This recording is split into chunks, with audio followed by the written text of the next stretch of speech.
William Marrion Branham, an analysis of his prophetic claims. Introduction. William Marrion Branham was a prominent figure in the Pentecostal and charismatic movements, known for his ministry's impact in the mid-20th century. His followers held him in various high regards, ranging from seeing him as Elijah, the Son of Man, or even the Christ. The critical question remains, was William Branham truly a prophet of God? Ministry and influence. Branham's ministry flourished from the late 1940s until his death in 1965. His followers believed he fulfilled the prophecy of Elijah's second coming, meant to call the church out of orthodox theological creeds. Some extreme views even elevated him to the status of the incarnation of Jesus Christ, claiming he was virgin-born and baptizing in his name. Controversial beliefs. Branham's teachings significantly deviated from Orthodox Christian doctrine. He was influenced by the Oneness Pentecostal movement, which denies the traditional doctrine of the Trinity, labeling it as devilish.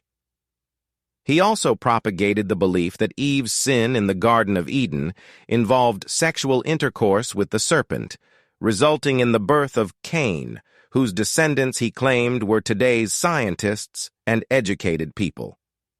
Biblical evaluation. The Bible provides clear criteria for assessing prophets, primarily through the alignment of their teachings with Scripture.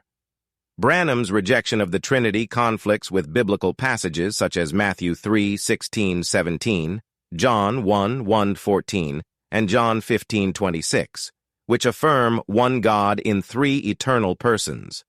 His interpretation of the Genesis account is also contrary to traditional biblical exegesis and historical understanding. Conclusion.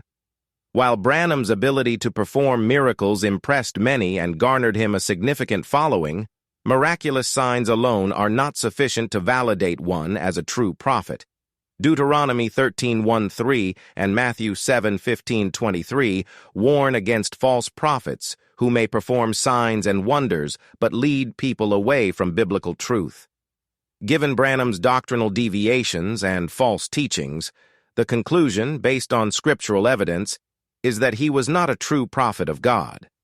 Thus, despite the endorsements from figures like Kenneth Hagin, Oral Roberts, and Benny Hinn, Branham's teachings place him among those described as false prophets in Jeremiah 23. In conclusion, William Marrion Branham's legacy as a prophet must be critically examined against the infallible standard of Scripture. His significant doctrinal errors and the elevation by his followers to near-divine status further affirm that he does not align with the biblical criteria for a true prophet of God.